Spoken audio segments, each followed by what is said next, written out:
Suatu hari, Raja Harun al-Rasyid memutuskan untuk mengadakan pesta besar di istana. Semua pejabat dan orang-orang terkemuka diundang, termasuk Abu Nawas. Pesta itu penuh dengan makanan lezat dan minuman dari berbagai negeri.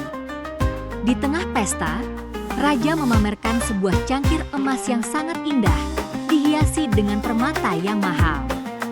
Cangkir itu adalah salah satu harta kesayangan Raja.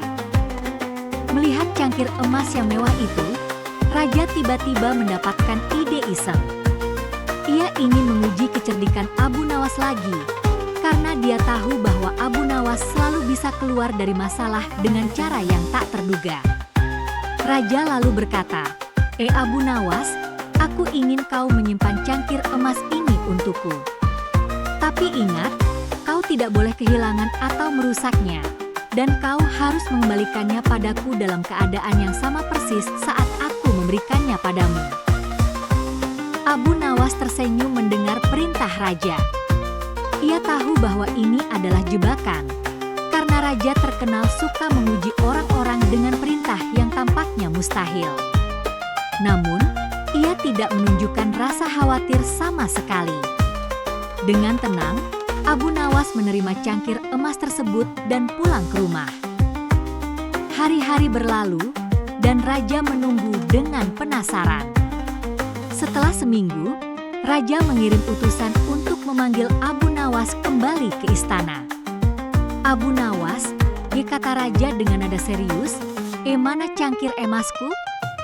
Sudah saatnya kau mengembalikannya.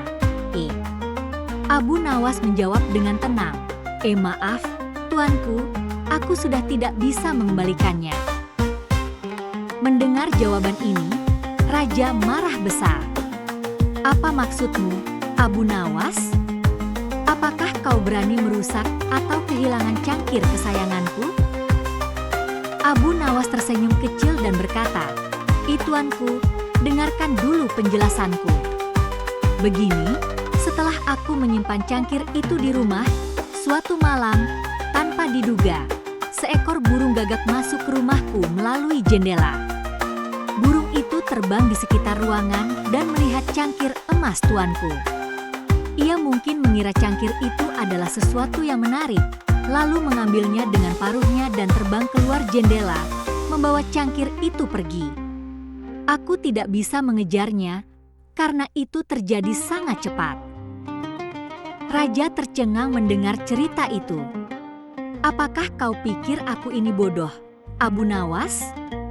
Bagaimana mungkin seekor burung gagak bisa mencuri cangkir emas?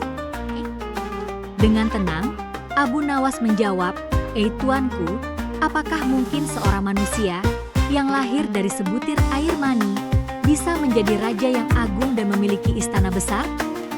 Jika Allah bisa membuat hal luar biasa seperti itu terjadi, maka tidak mustahil seekor burung gagak bisa mengambil cangkir emas. Raja terdiam, terpaku oleh jawaban Abu Nawas yang penuh makna. Raja sadar bahwa Abu Nawas tidak hanya mengajaknya berpikir lebih dalam tentang kehidupan, tetapi juga memberikan sindiran halus bahwa hal-hal yang tampak mustahil terkadang memang bisa terjadi. Meskipun merasa bingung, Raja tertawa kecil. Ia tahu bahwa Abu Nawas telah memenangkan permainan lagi dengan kecerdikannya. Baiklah, Abu Nawas, kata Raja, kau memang cerdik seperti biasanya.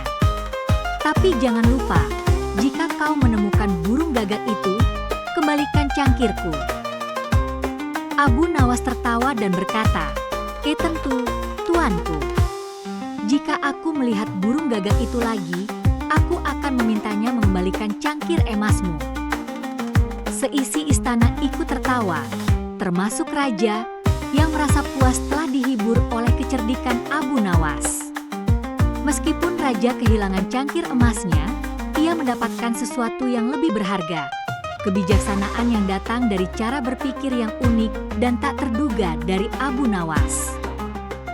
Sejak saat itu, Raja Harun al-Rasyid semakin menghormati Abu Nawas bukan hanya karena kecerdasannya, tetapi juga karena keberaniannya untuk selalu berpikir di luar kebiasaan dan mengajarkan pelajaran hidup dengan cara yang cerdik namun mendalam.